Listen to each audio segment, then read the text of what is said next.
In the kingdom of Azuru, they stopped mourning Ebowo's husbands. They started burying empty graves. The morning after the third wedding, it was a young girl who found it first. Not a body, not blood, just Goranu's hunting knife lying flat in the center of the bridal hut doorway, still sheathed, still tied to his waist belt as if invisible hands had set it down gently. His footprints led directly to it, and then they stopped. No struggle, no turn, no continuation. The ground had simply run out of him. The girl stared at the prince for a long time. Then she picked up the knife, walked to Ebowo's door and pushed it underneath without knocking. Silence followed. Long and heavy, then from inside the hut came a sound that made the whole village hold its breath, not a scream, not weeping. Just Ebowo's voice, completely calm, saying one word. Again, if you are watching this channel for the first time, do not move. 3 men, 3 mornings, 3 empty graves. The kingdom of Azuru has spent 11 years calling Ebowo a curse. But curses do not have owners. And before this story ends, you will discover exactly whose hands built this one, and why a blind man who could not even see her face was the only person in the entire kingdom brave enough to stay. Subscribe right now, because once the truth behind those empty graves comes out, you will not be able to explain why you did not see it coming. The kingdom of Azuru sat between a sacred river called Om and a forest so ancient the villagers said it remembered the first humans. Ancestral shrines lined the road into the village. Evening fires burned without fail, and Oba Enzurum ruled it all with a wide, generous smile that the people of Azuru had trusted for 30 years.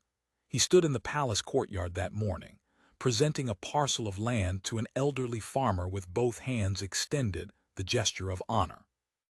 The crowd around him murmured with warmth, but behind him, unseen by the crowd, his advisor quietly noted the farmer's name on a small scroll. Oba Enzurum did not turn around. He did not need to. He simply kept smiling. Across the village, Ebowo was rebuilding her mother's collapsed shrine alone. Her hands moved steadily over the crumbling clay, pressing and smoothing without hurry. A woman passed with her child, crossed to the other side of the road without breaking stride. Ebowo did not look up. She had made peace with being avoided. What she had not made peace with was being used, though she did not yet have the words for what was being done to her. At the market, a trader tried to shortchange Zakari, confident that a blind man would not notice. Zakari named the exact coin, the exact shortfall, and the trader's stall number without lifting his face. The market laughed. Ebowo, passing at the edge of the crowd, did not laugh. She stopped and watched him. There was something in the way he moved, certain, unhurried, unbothered by what he could not see, that she had never encountered in anyone before. She walked on before he could sense her watching. But Zakari had not come to the market to buy anything. Something had been pulling him for 3 days, a sound beneath all other sounds, coming from the direction of the old family shrine. Today, he had decided to follow it. The royal court gathered beneath the palace canopy, elders seated in order of rank, drummers silent for once. Oba Enzurum stood at the center and announced, with the measured gravity of a man making a painful sacrifice, that Ebowo would be given a 4th husband, a warrior named Goranu from the territory to the east, a man of standing, a man who would finally put the rumors to rest. The elders applauded. Several exchanged glances but said nothing. The applause was slightly too quick. Ebowo was summoned alone. She knelt before the king as tradition required. He spoke warmly, gently, his hands folded like a man who carried her burdens personally. He told her this was her chance, her restoration. When she rose to leave, his voice followed her to the doorway. "Do not disappoint me this time." Warmth was gone. It had taken less than 1 second. That night, Zakari found the shrine. He crouched at its base and pressed both palms flat against the earth. What he felt stopped him completely. 3 faint rhythms pressed into the soil, irregular, exhausted, like heartbeats that had forgotten their timing. Not the stillness of the dead. Something worse. The stillness of the trapped. He rose and walked to Ierot's hut. He arrived to find the oldest woman in Azuru standing in her doorway, voice raised, sending 2 palace men away with a fury that made them walk backwards. They had come to ask her to declare Ebowo cursed officially, publicly, so the king could exile her without resistance. Iyarot had declined in terms that left no room for a second visit. She turned to Zakari. Her anger dissolved into something heavier. "You felt them," she said. "It was not a question. Sit down. This will take courage to hear." What Iyarot had been carrying for 11 years was not just a secret. It was a sentence. And she was about to hand it to the only man in Azuru who could not look away from it. The Ehoru bloodline, Iyarot explained, was ancient, older than the kingdom itself. Women born into it carried Azavwi, a living truth force that no Ehoru woman could control or contain. It responded to guilt the way fire responded to air. Any man who had committed a grave, unconfessed evil could not survive a full night beside an Ehoru woman. The Azavwi did not kill. It dragged the guilt outward, and if the guilt was heavy enough, it took the man with it, not into death, into the ancestral holding space, conscious, suspended, waiting for justice that had not yet come. Zakari was quiet for a moment. "The 3 husbands," he said. Iyarot nodded slowly. "Each one had been guilty. A falsified war record, a murdered ally, a stolen land deed that had funded the palace's eastern wing.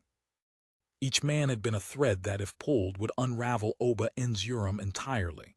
And so the king had fed them one by one across 11 years to the woman whose power he had weaponized without her knowledge. She knew something happened to them," Iyarot said quietly. "She did not know she was the weapon." Silence that followed was the loudest thing Zakari had ever heard. He stood. "When is the next wedding?" 7 days. He reached for his walking staff. "Then I have 7 days." Azuru dressed itself in gold and burnt orange. Talking drums filled the morning air. Palm wine moved between hands. Children chased each other through the legs of dancing elders, and the whole kingdom performed joy with practiced ease. Zakari stood alone at the edge of the celebration, utterly still, listening beneath the drums. Ebowo passed him on her way to the ceremony. He spoke without turning his head.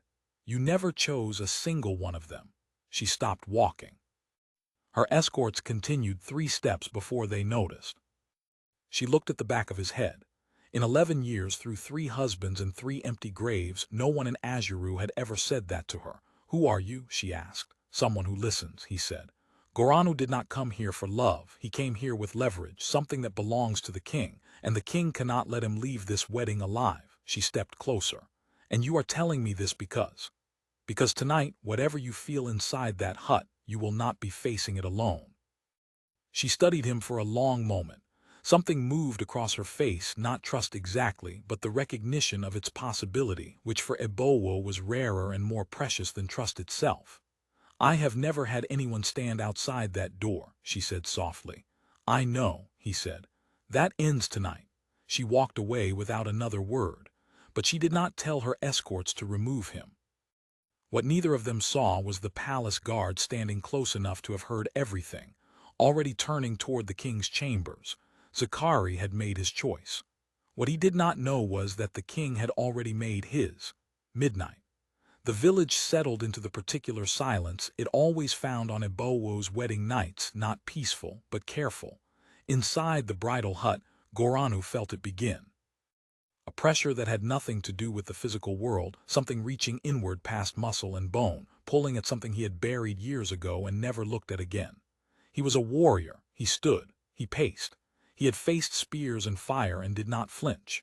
This was different. This reached past every defense he had ever built and found exactly what he had hoped it would not find. Outside, Zakari heard the sounds of a strong man losing a fight against himself. He did not call for help. He did not try to enter. He sat down in the dirt, cross-legged, back straight, and he began to sing, not loudly, almost under his breath. An old Azuru hunter's song, the kind passed from father to son for generations, sung to call frightened things back from the dark. The kind that said, "I am here. You are not alone. Come back." Inside the hut the pulling slowed. Goranu gasped. The Azavwi retreated, not defeated but uncertain. It had never been spoken to before. Because the truth Iyarot had never fully understood until this moment, was that Azavwi had never fed only on guilt. Guilt was the fuel. Ebowo's aloneness was the fire. 11 years of wedding nights, 11 years of facing that darkness with no one beside her, had turned her power into something vast and consuming. Zakari sitting in the dirt and singing did not break the Azavwi. He simply refused to let her be alone inside it. No warrior, no weapon, no confrontation. Just a blind man in the dirt, singing to a closed door, choosing her in the only way that had ever mattered. If this story is gripping you, drop a comment below. Tell us, did you see this coming? Dawn arrived and Goranu walked out of the bridal hut alive. The kingdom of Azuru came apart at the seams with noise. Oba Enzurum raised his arms from the palace steps, face open with relief and celebration. But his eyes found his advisor first, and what moved between them was not joy. Zakari walked to the center of the village square. The crowd parted for him the way crowds part for things they do not fully understand.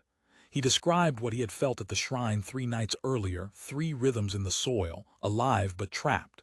He asked Iyero to step forward. She did, without hesitation, and confirmed everything. Then Zakari said the sentence that broke the kingdom open: the Azavwi does not choose. It only responds. Which means every man it took was placed in its path deliberately, 3 times, by someone who knew exactly what Ebowo carried. He still did not look at the king. He did not need to. The crowd turned slowly, the way people turn when they already know the answer and are terrified of confirming it. Oba Enzurum stood on the palace steps, smile in place, and for the first time in 30 years, the smile had nowhere to go. The eldest court elder walked forward. He reached up, removed the ceremonial cloth from his own shoulders, the cloth he had worn for 30 years of loyal service, and laid it flat on the ground in front of the king. No words. In Azuru, the gesture needed none. One by one, the others followed. Ebowo stepped into the square. Full daylight. The Azavwi did not wait for night, it never had. The king felt it immediately, and the court watched their beloved ruler discover in public that 30 years of buried guilt is a very heavy thing to carry into the presence of truth. The confession came, not with dignity, but with the hollow relief of a man who had been holding something crushing for 3 decades, and had finally run out of the strength to hold it. The moment the words left his mouth, the earth at the shrine released. 3 men stumbled into the daylight, disoriented, pale, blinking at a sky they had not seen in years. The kingdom had no ritual for this, no drum pattern prepared, only the raw, unsteady sound of people witnessing something they would spend the rest of their lives trying to describe.